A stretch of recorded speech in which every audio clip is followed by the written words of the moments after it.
안녕하세요. 여러분을 응원하고 지지하는 굿 메신저입니다. 오늘은 의도치 않게 자녀 교육, 양육을 망치는 것을 주의해야 된다, 이런 주제를 가지고 이야기를 해보려고 합니다. 제 처제가 요리학원 다녔을 때 겪었던 일입니다.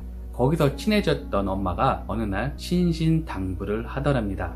이 엄마는요, 정말 남부럽지 않은 그런 조건들을 갖추고 있었습니다. 먼저 본인이 학교 수학 선생님이었습니다. 남편은 대기업 임원으로서 고액 연봉자였고요. 사는 곳은 강남 대치동이었습니다. 슬아이는 세 자녀를 두었는데요. 세 자녀에게 한 달에 들어가는 사교육비만 1000만원 이상이 들었다고 합니다. 본인 자체가 교육 전문가고 재력이 받쳐주니까 얼마나 사교육에 그리고 교육에 신경을 썼겠습니까? 당연히 애들은 최상위권 성적을 유지를 했고요. 이것이 쭉 진행돼서 좋은 대학에 갈 것만 같았습니다. 그런데 말입니다. 문제는 첫째 아이가 고2 됐을 때 발생했습니다. 어느 날 성적표를 갖고 왔는데요. 두 부부의 심장이 철렁 내려앉았다고 합니다. 왜냐하면 성적이 떨어진 정도가 아니라요, 그냥 빵점이었기 때문입니다. 그냥 백지를 내버린 거예요. 반항을 한 거죠. 더 이상 자기는 엄마가 시키는 공부하지 않겠다, 내가 하고 싶은 것만 하겠다 라고 선언을 해버린 겁니다. 이럴 때 어떻게 합니까? 그냥 호적을 파요? 그냥 졸업해요? 어떻게 할 수가 없잖아요. 터울이 적은 둘째 아이가 첫째가 그런 걸 보고 자기도 그렇게 더 이상 공부 안 하겠다고 그냥 선언을 해버린 거예요. 기가 막히죠. 그러면서 애들 잡는 교육은 절대 시키지 마라 라고 처제에게 신신당부를 했더랍니다. 아마 본인 주변 사람들에게는 이런 얘기를 못했을 거예요. 보는 시선도 있었을 거고, 일단 자신의 교육 방식이, 양육 방식이 틀렸다는 것을 인정하는 게 얼마나 어려웠겠습니까? 더군다나 본인이 학교 수학 선생님으로서 교육 전문가인데 말이죠. 그래서 결국 첫째하고 둘째는요, 한국에서 더 이상 공부하기 싫다고, 자기가 공부하고 싶은 걸 하겠다고 미국 유학을 보내달라고 해서요, 지금 그거 준비하고 있어요. 이러한 사례가 이 엄마만의 특별한 사례일까요? 이 대한민국 엄마 구하기 책에 보시면 이런 유사한 사례들이 너무나 많습니다. 부모님들은 자녀를 사랑하니까 잘 되라고 이것저것 시켜주는데요, 오히려 이것이 자녀를 망치고 부모님과 자녀 사이가 돌아올 수 없는, 돌이킬 수 없는 큰 상처만 남기는 경우가 많다는 것입니다. 그래서 이 책에는 부모님들이 처음 부모의 마음, 학부모의 마음이 아니라 부모의 마음을 유지하라 라는 것을 이야기하고 있는데요. 그러면 학부모와 부모의 차이는 어떤 걸까요? 이 책에서 말하는 학부모와 부모의 차이는 이렇습니다.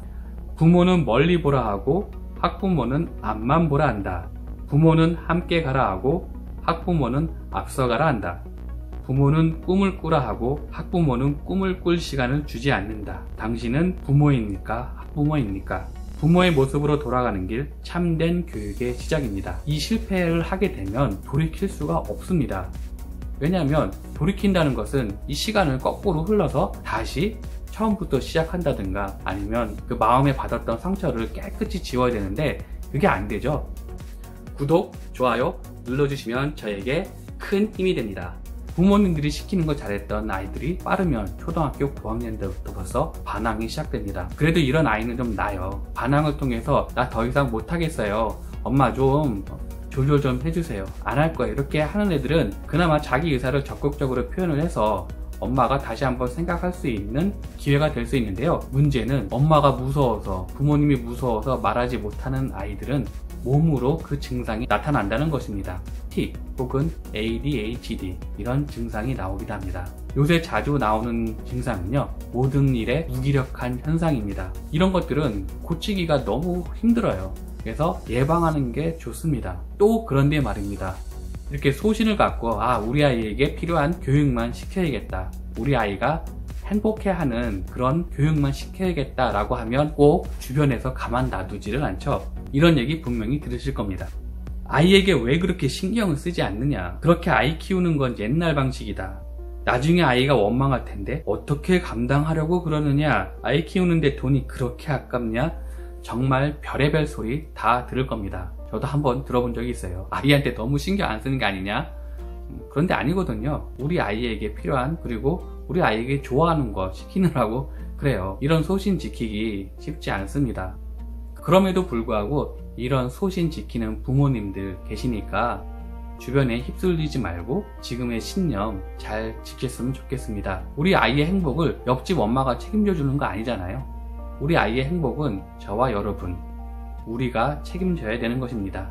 그러니까 그 소신 꼭 지키시기 바랍니다. 우리가 아이들에게 이것저것 좋은 교육을 시키려고 하는 목적이 무엇일까요? 좋은 대학 가서 좋은 직장 구해서 행복하게 사는 그런 삶을 바라기 때문에 그런 것이죠. 그런데 가만히 생각해 보시면 한참 예민하고 즐거운 추억을 갖추어야 될 이 어린 시절을 정말 학원 다니는 거, 지긋지긋한 공부하는 것 때문에 안 좋은 추억만 잔뜩 쌓고 있다면 이 아이가 나중에 좋은 직장을 간들 얼마나 행복한 삶, 행복한 가정을 이루면서 살아갈 수 있을까요?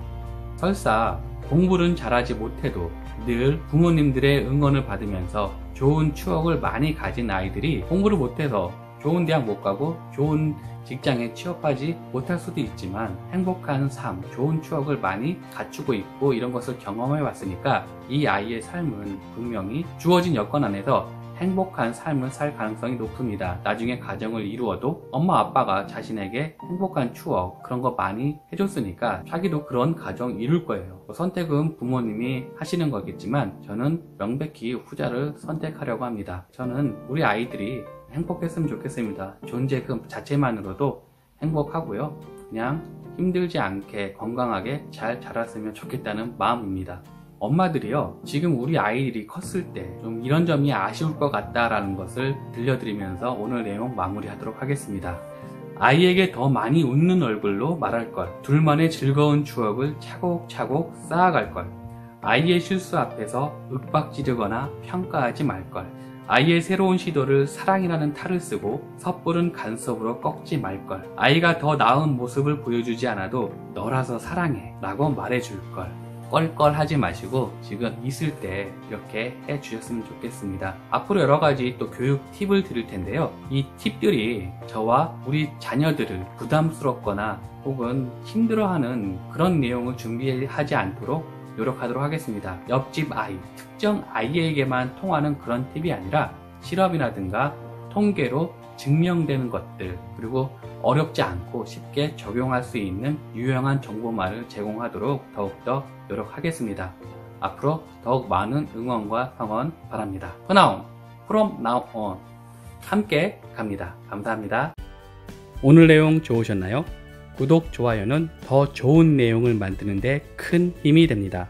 감사합니다.